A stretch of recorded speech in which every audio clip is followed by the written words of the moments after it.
Were the Middle Ages really just a time of knights in clunky armor, feudal lords and dark castles? Did love as we know it even exist back then? Or was it all about arranged marriages and power plays? Prepare to uncover a truth more passionate and profound than you ever imagined. A world where hearts burned with declarations that echo through centuries. Number 1.6, Dante Alighieri and Beatrice Portinari. The city of Florence, late 13th century, pulsed with life.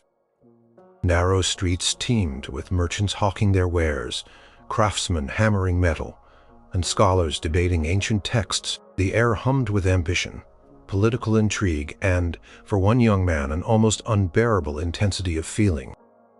This was Dante Alighieri, a Florentine poet and scholar whose very existence became intertwined with a love so pure, so raw. It reshaped not just his life, but the entire course of Western literature. His beloved was Beatrice Portinari. From their very first meeting, when Dante was just 9 years old and Beatrice a year younger, her image was seared into his soul.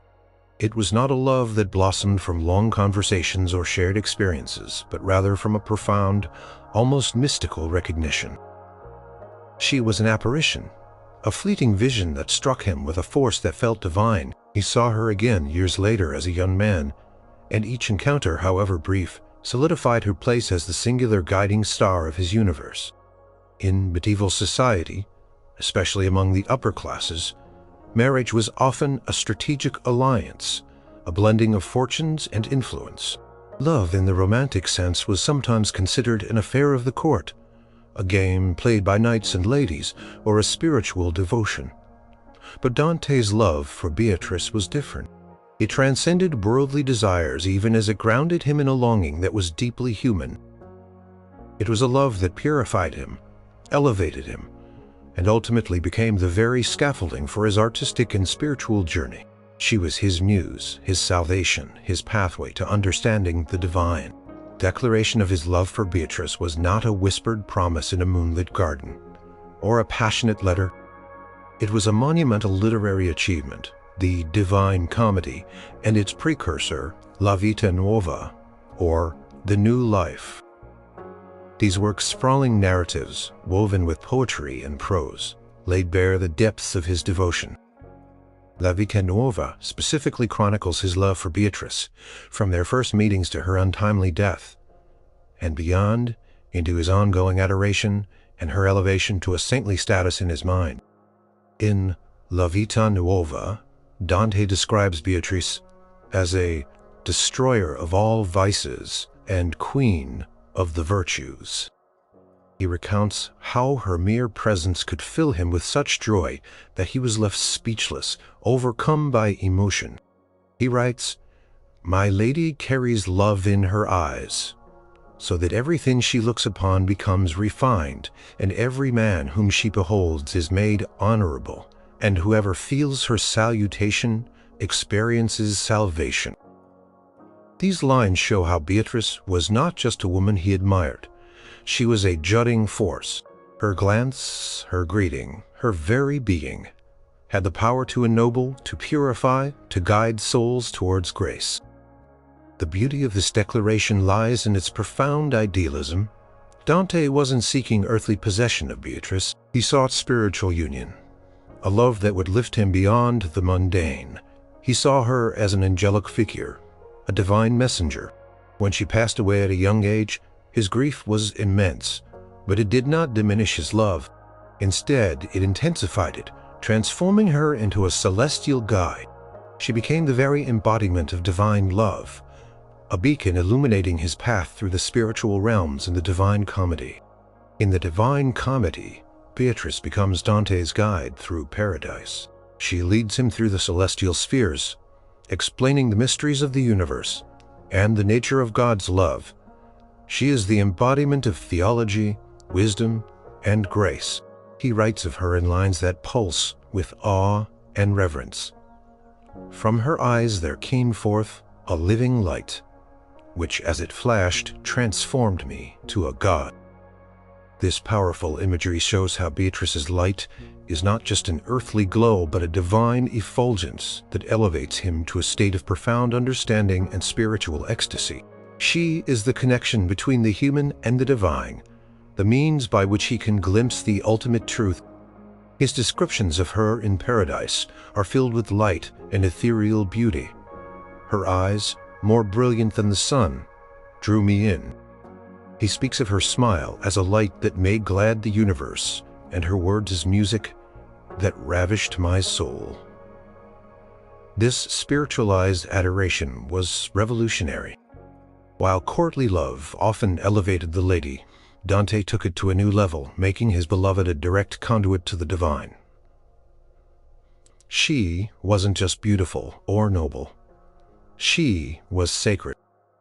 Scholars across centuries have pored over Dante's works, seeing in them not just a personal declaration of love, but a philosophical treatise on the nature of reality, salvation, and the human spirit. Historians of literature often cite the Divine Comedy as a pivotal work bridging the medieval and Renaissance eras, partly because of its use, the vernacular Italian language, but also because of the profound and multifaceted nature of its central theme, love.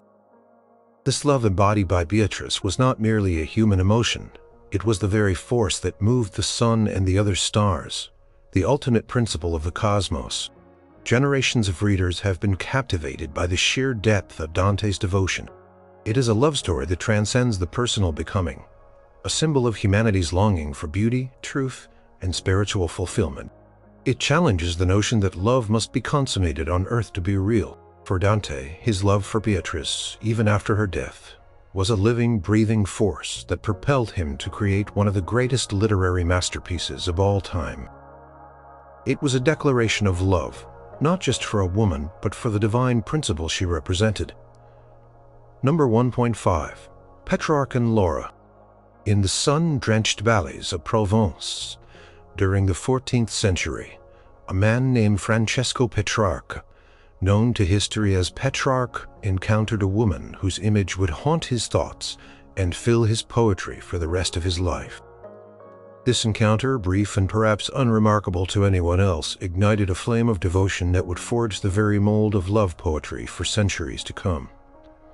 His beloved was Laura. The story goes that Petrarch first saw Laura on April 6, 1327, in a church in Avignon, a city then serving as the seat of the papacy. She was, according to his own accounts, a woman of exquisite beauty and virtue, with golden hair, beautiful eyes, and a graceful demeanor. Like Dante's Beatrice, Laura was not a woman Petrarch would ever possess, in a conventional sense. She was married, and her virtue was for Petrarch as much a part of her allure as her physical beauty. His love for her was an idealized, often unrequited and deeply spiritual adoration that nevertheless had roots in intensely human longing and suffering. Petrarch's declaration of love for Laura was not a single grand gesture, but a lifetime's work. He penned over 300 sonnets, canzoni, sestinas, and ballads, collected in his canzoniere or songbook, also known as Rerum Vulgarium Fragmenta, fragments of vernacular matters. These poems are a vast, intricate tapestry of his feelings, chronicling the stages of his love, his hope, his despair, his longing, and his spiritual struggles. They are a testament to a love that both torments and inspires, a love that is simultaneously a source of profound joy and exquisite pain. In his sonnets, Petrarch explored the full spectrum of human emotion. He celebrated Laura's beauty with vivid, often paradoxical imagery. He wrote of her golden hair loosened to the breeze, her angelic eyes, and her sweet, modest look. Yet beneath the praise, there was always the underlying tension of unfulfilled desire, a love that could never be fully realized on earth. He wrote, "Blessed be the day and the month and the year and the season and the time and the hour and the instant and the beautiful country and the place where I was struck by two beautiful eyes. This opening line of Sonnet 3 is a testament to the instantaneous and all-encompassing nature of his love. A moment frozen in time as a sacred event. Petrarch's poetry made Laura a literary icon, even though little is known about the historical woman herself. She became the embodiment of courtly love's ideal lady, virtuous, unattainable, and utterly captivating. His longing was not a weakness, but a catalyst for artistic creation and spiritual introspection. He wrestled with his desires, often feeling torn between his earthly passion for Laura and his desire for spiritual salvation. This internal conflict, explored in countless lines, added a rich psychological dimension to his work. One of the defining features of Petrarch's declarations was his innovative use of language and imagery. Pioneered a style that became known as Petrarchism, characterized by its elaborate metaphors, antitheses, and conceits. He would describe Laura's eyes as suns, her hair as gold, her lips as roses. He depicted himself as a ship tossed on a stormy sea of emotions, or as a prisoner bound by love's chains. He wrote, "Peace I do not find, and I have no sword.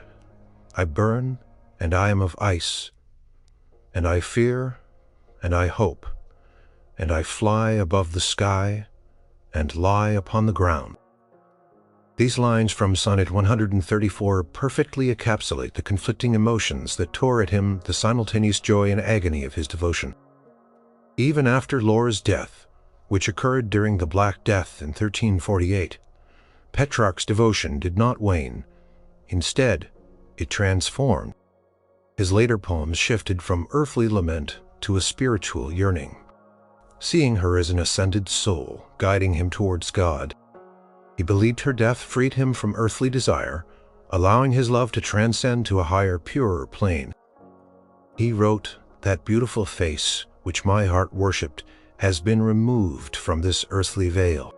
This transformation of grief into spiritual aspiration cemented Laura's place not just as a beloved woman, but as a symbolic figure of divine beauty and virtue. The impact of Petrarch's love poetry was immense. It captivated audiences across Italy and eventually throughout Europe. Poets for centuries, from Shakespeare to Sidney, emulated his style and themes. His sonnets became the template for romantic poetry, shaping the way future generations expressed love, longing, and idealization. His work cemented the idea of the unattainable beloved, the suffering lover, and the power of love to inspire both sublime art and profound personal growth. Petrarch's declarations of love for Laura were not about conquering or possessing.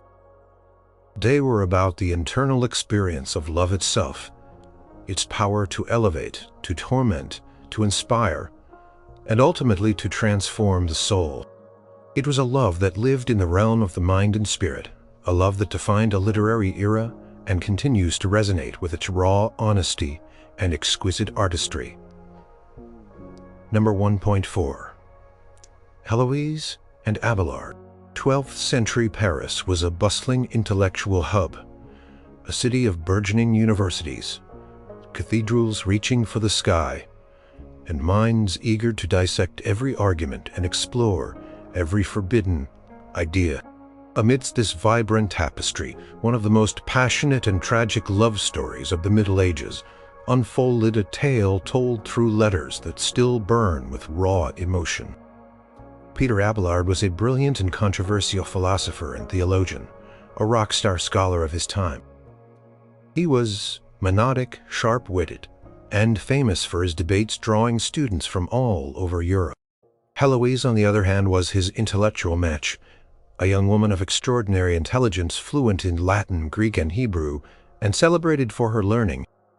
She was the niece of Fulbert, a canon at Notre Dame, who hired Abelard to tutor her. What began as a scholarly mentorship quickly blossomed into a fervent, illicit affair, driven by a mutual admiration of intellect and an undeniable physical attraction. Their declarations of love were not penned for an audience or crafted as a performance. They were intensely personal letters, written to each other across the chasm of their forced separation and monastic vows. These letters reveal a love that was audacious, deeply intellectual, and painfully human. They speak of a passion so profound it transcended the social constraints and religious dogma of their age, ultimately leading to their downfall and enduring legend.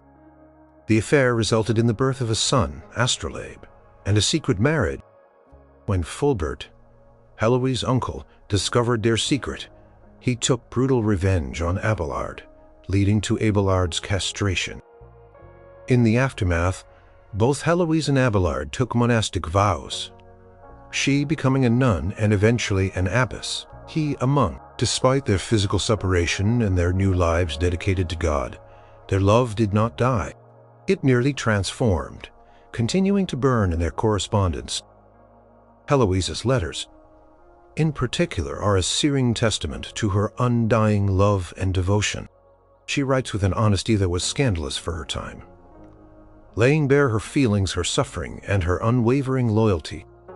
In one letter, she famously declared, "I would rather be called Abelard's whore than Empress of the world." This line is a thunderbolt, a declaration of defiance against societal judgment and a profound statement of self-worth tied directly to her identity as Abelard's beloved. It speaks to a love so consuming that worldly power and reputation meant nothing in comparison. She openly confessed her struggle with her vows, admitting that her love for Abelard was still very much alive. Even in the cloister, she wrote, "At the name of Abelard, my very bowels are torn asunder." Her physical and emotional reactions to his memory show a love that is deeply ingrained, not just a fleeting affection. She laments the past, but never regrets the love itself. She tells him, "You alone have the power to sadden me, to make me joyful, or to console me."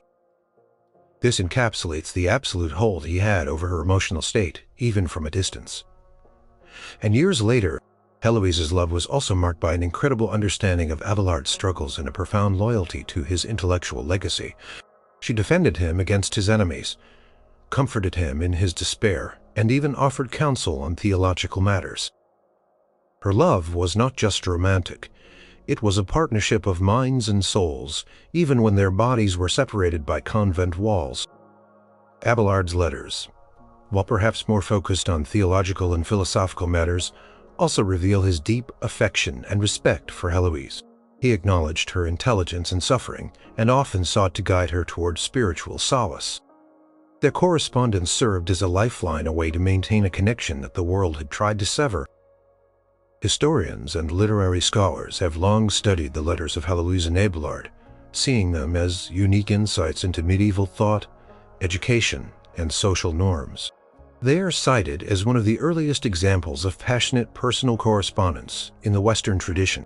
They reveal a level of emotional depth and intellectual freedom that challenges the common perception of the Middle Ages as a rigid, unfeeling era. Their story, preserved through these letters, has been retold countless times in plays, novels, and films, cementing its place as an archetype of forbidden and enduring love. The declarations of Heloise and Abelard were not poetic in the troubadour sense, with elaborate metaphors and courtly gestures. Instead, they were raw, visceral, and utterly authentic. They were the desperate pleas of two brilliant minds and passionate hearts, yearning for a connection that society had violently denied them. Their love, born in transgression and forged in suffering, stands as a powerful testament to the enduring human need for intimacy, understanding, and unwavering devotion. Number 1.3, Marie de France and the Message of Tristan and Isolde. Imagine a world where whispered tales and sung verses were the primary way stories traveled, shaping the minds and hearts of the nobility. This was the vibrant literary landscape of 12th century Anglo-Norman courts, where one of the earliest and most enigmatic female poets of the Middle Ages flourished. Her name was Marie de France, and through her collection of short narrative poems known as Lays, she gave voice to timeless tales of love, loyalty, and betrayal. Among her most famous is Chèvrefoil, or The Honeysuckle, a haunting declaration of enduring love between the legendary lovers Tristan and Isolde. Marie de France herself remains a mysterious figure. We know she was learned, likely connected to the court of Henry II of England and Eleanor of Aquitaine, a woman who fostered a culture of courtly love and artistic expression. Her lays are concise, elegant poems, drawing on Celtic folklore and Arthurian legends, infused with deep psychological insight and moral complexities. They explore themes of individual desire against societal expectation, the pain of separation, and the draughty power of love. The story of Tristan and Isolde is one of the most iconic and tragic love affairs in medieval literature. Their love, born from a magical potion mistakenly consumed, binds them irrevocably, despite Isolde being married to King Mark, Tristan's uncle. Their passion is illicit, dangerous, and destined for heartbreak. Marie de France's Chevrefoil focuses on a single poignant exile during one of Tristan's exiles from court. In this lie, Tristan, banished and desperate to see Isolde, devises a clandestine meeting. He carves a message onto a hazel branch, splitting it lengthwise and leaving it on a path he knows Isolde's procession will take. The message itself is the declaration of their intertwined fates. It reads, "Of the honeysuckle and the hazel tree. Thus it is with us, my love. Neither can thrive without the other. If they are separated, the hazel dies quickly, and so does the honeysuckle." This declaration is profound in its simplicity and powerful in its natural metaphor. The honeysuckle vine, which wraps itself around the hazel tree for support and nourishment, cannot survive without it. Similarly, the hazel tree, while sturdy on its own, finds its beauty and vibrancy enhanced by the clinging honeysuckle. The message speaks of absolute interdependence, a love so deeply rooted that separation means death for both. It is a declaration of mutual necessity, a love that is not just a desire, but a fundamental part of their very existence.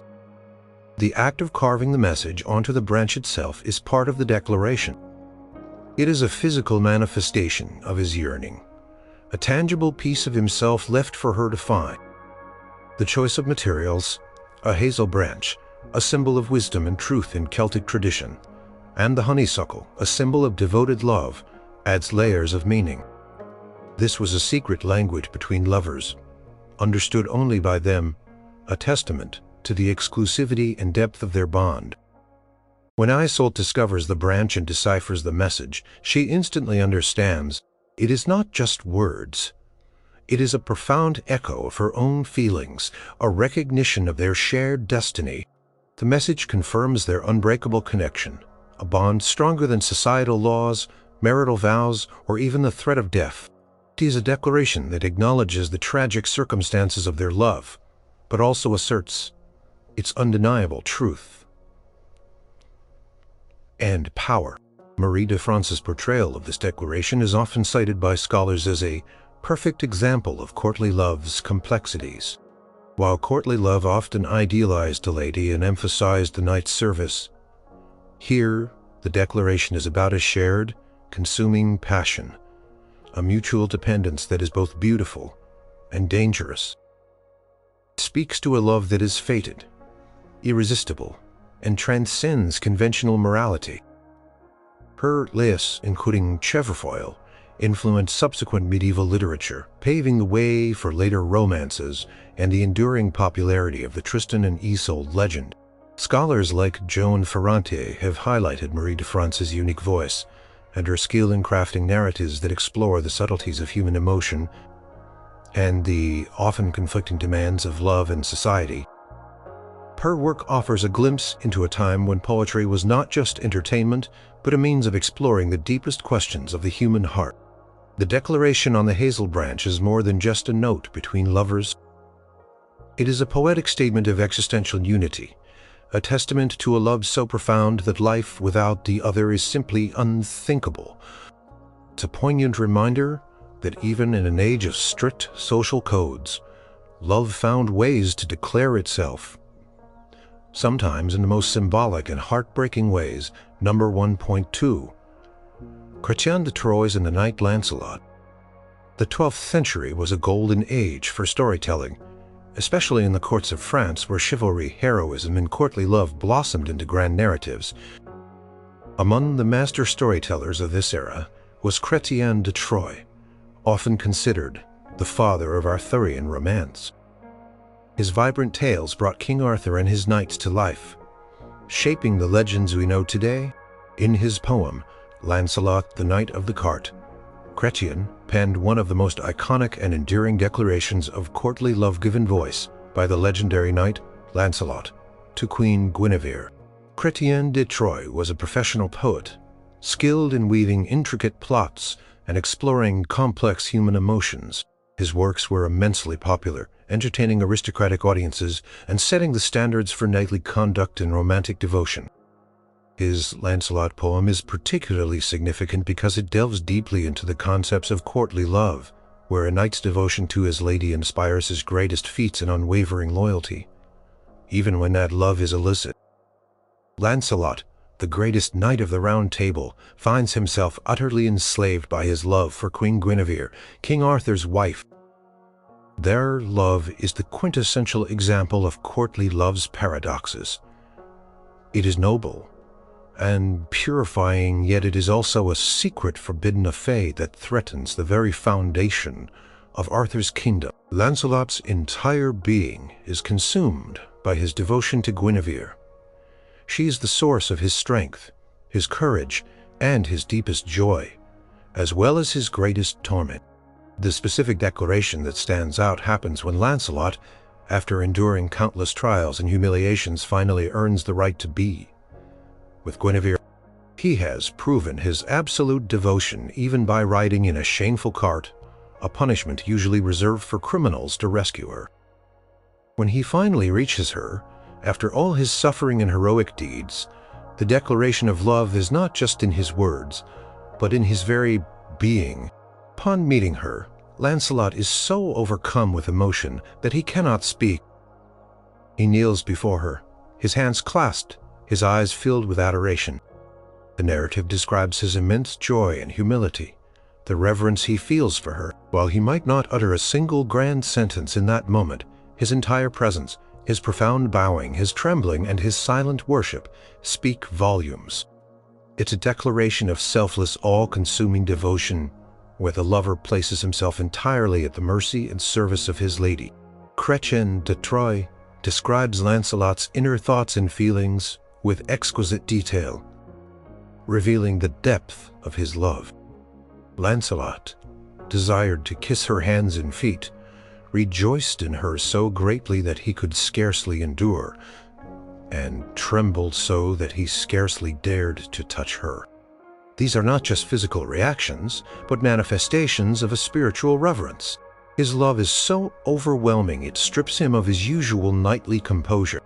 The literary declaration comes not just from a single line, but from the portrayal of Lancelot's entire journey and character. Every obstacle he overcomes, every challenge he faces, is for Guinevere's sake.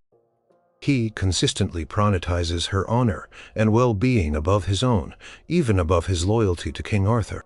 This unwavering commitment, this absolute dedication, is the greatest declaration of all. He embodies the courtly ideal: to love the lady, to serve her without question, and to find one's entire purpose in her existence. Scholars like C.S. Lewis, in his seminal work on courtly love, The Allegory of Love, discussed how Chrétien de Troyes formalized many of the conventions of courtly love, presenting Lancelot as the perfect embodiment of the lover. His devotion is not merely physical, it is spiritual, moral, and intellectual. It transforms him, making him a better knight, even as it leads him down a path of conflict. The influence of Chrétien's Lancelot is enormous.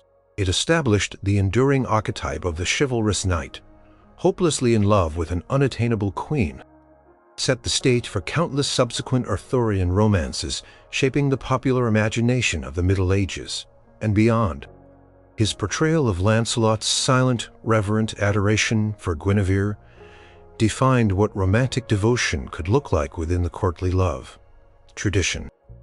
Lancelot's love for Guinevere, as penned by Chrétien de Troyes, was a declaration that transcended words. It was a declaration written in deeds, in sacrifice, in an entire life dedicated to the service of one beloved woman. It epitomized the idea that true love demanded ultimate devotion, even if it meant risking everything. Number 1.1. Guillaume IX, Duke of Aquitaine.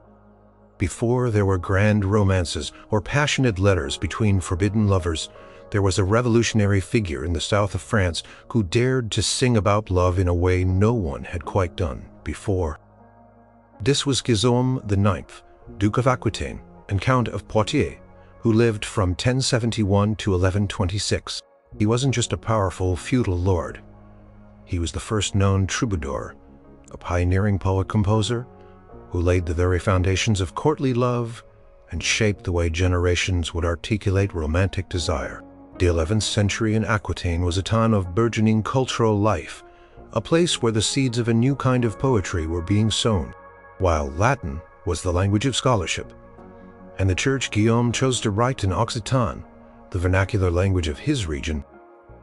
This was a bold move, making his poetry accessible to a wider audience and giving birth to a rich tradition of secular song. He was a complex figure, a fierce warrior, a notorious womanizer, and a man excommunicated twice by the church.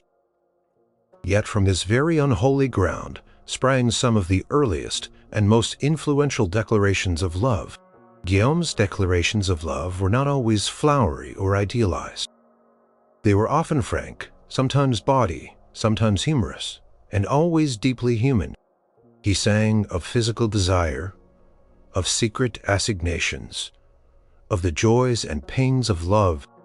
His poetry captured the exhilaration of pursuit, the longing for affection, and the bittersweet nature of human relationships. He declared his love not in a single grand statement, but through a collection of poems that explored various facets of romantic and sensual desire. One of his most famous pieces, often cited as a cornerstone of troubadour poetry, talks about a beautiful lady. In his poem, he sings, "I will make a verse about pure nothingness. It will be neither about myself nor about another, neither about love nor youth, nor about anything at all." While this sounds paradoxical, he eventually delves into the desire for a good bedfellow, expressing a very earthly yet artful longing for intimacy. This playful, almost defiant opening sets a tone that is distinct from the more serious, later, courtly love poets. He is declaring his freedom to sing about whatever he pleases, including raw, authentic desire. Another of his declarations, while seemingly self-deprecating, reveals a deep longing for connection. "I am constrained to silence, for I fear that my words might be misunderstood. Yet I cannot keep silent, for a great love binds me." This speaks to the internal conflict of the lover, the intense pressure to express feelings while fearing rejection or misinterpretation. It's a sentiment that resonates deeply even today, capturing the vulnerability inherent in any declaration of love. His declarations were often a mix of longing and playful irony. He spoke of a good lady, worthy of honor, and who knows how to keep her secrets well. This hints at the illicit nature of many troubadour relationships, a love that thrives in discretion and secret rendezvous. The secret of the lady is part of her allure, and the act of keeping it reinforces the bond between the lovers. Guillaume IX's poetry, though limited in number, is considered revolutionary because it introduced the concept of the fin amour, or pure love, that would later be refined into courtly love. He established the role of the troubadour as a master of language and emotion, using verse to express complex human desires and affections. His focus on the woman as a source of inspiration, even if sometimes for earthly pleasure, marked a significant shift from earlier, more utilitarian views of relationships. Scholars like Peter Dronke, in his studies of medieval Latin and vernacular verse, have highlighted Guillaume's importance in the history of European lyric poetry. His imitative use of meter rhyme and emotional frankness opened up new possibilities for poetic expression. He wasn't just declaring his love for a specific person, he was declaring the very idea of romantic love as a worthy subject for art, as something worthy of intense focus and elaborate expression. the impact of Guillaume IX cannot be overstated. He sparked a cultural phenomenon that spread across Europe, influencing poets in France, Germany, the Minnesingers, Italy, and beyond. His raw, ground-rain declarations paved the way for the elaborate, idealized, courtly love poetry that would define much of the later Middle Ages.